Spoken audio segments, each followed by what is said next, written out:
empezamos en el Beer Challenge era más con ánimo de participar de algo que creíamos que sería muy grande, que estaban montando, pero en ningún momento con la intención de ir a ganar. Entonces, lo primero de todo fue una sorpresa absoluta, una alegría todavía mayor. Bienvenidos al Barcelona Beer Challenge 2017. ¡Aplauso grande! Y luego vinieron las repercusiones.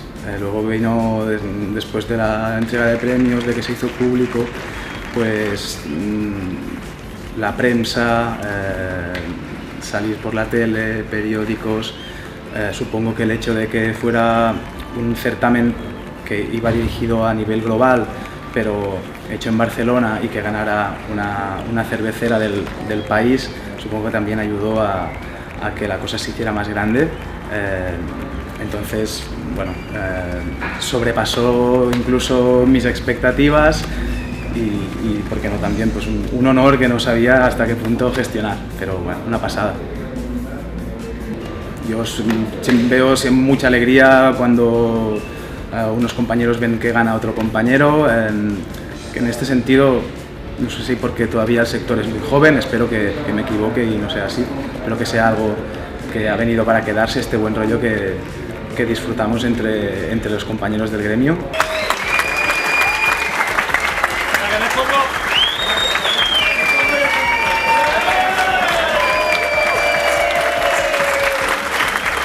Estamos hablando de un certamen que viene con el respaldo de este gran festival, entonces yo creo que mayor aval que ese no puede haber.